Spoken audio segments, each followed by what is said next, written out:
Morning everyone, Shraddha Vasnik here. In today's lecture, we are going to study about the cholinesterase inhibitor, which is also known as anticholinesterase. So, these are the pharmacological agents which, when administered, they blocks pseudo and true cholinesterase enzyme and prevent the destruction of acetylcholine and produce the cholinergic effect. Classification: it includes two main classes. First is reversible cholinesterase inhibitor, which includes natural cholinesterase inhibitor, for example physostigmine, and second one is synthetic cholinesterase inhibitor, the example is neostigmine, and second one is irreversible cholinesterase inhibitor, which includes the organophosphorus compound like insecticides. Now, organophosphorus poisoning compound. Organophosphorus compound poisoning. The main causes of organophosphorus compound poisoning: first is occupational, by spraying of insecticides. Second one, accidental, by consumption of agricultural products. And third is suicidal, intentional ingestion. Then symptoms and signs of organophosphorus poisoning. First is it produces meiosis, that is constriction of pupil of eye. It also produces bronchoconstriction, then causes bradycardia, hypotension, and increases the secretion. Then the treatment of organophosphorus compound poisoning include: first is hospitalization and gastric lavage. Second one is endotracheal incubation. Third one is forced diuresis.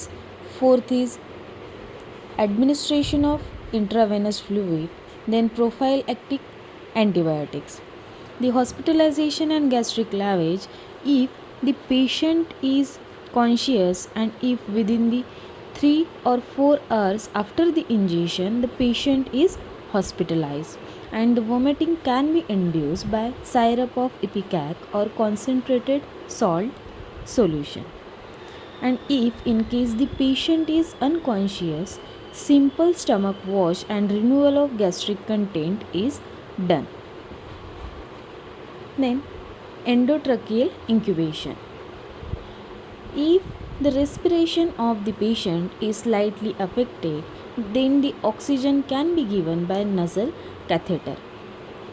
Endotracheal incubation is done when spontaneous respiration is needed and also to remove the secretion. Forced diuresis: the diuretics like mannitol, furosemide are used to increase the excretion of compounds which causes the poisoning. Then use of prophylactic antibiotics.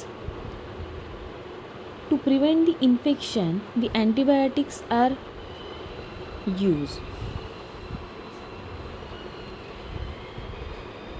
In case of organophosphorus compound poisoning, drug atropine is used as 3 to 4 mg daily.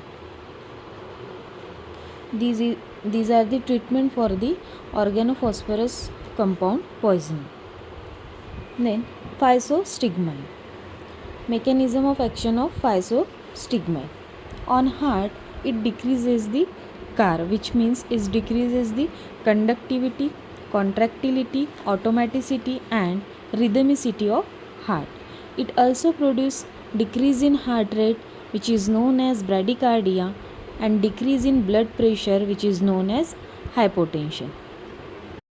On bronchi it produces the bronchoconstriction, which produces difficulty in respiration.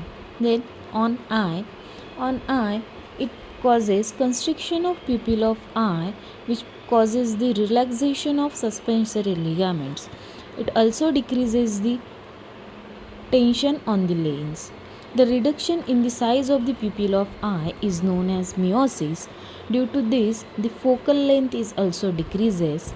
The person can see the object which are nearer to him but unable to see the object which are far away. And the vision is fixed for the short distance, known as the spasm of accommodation.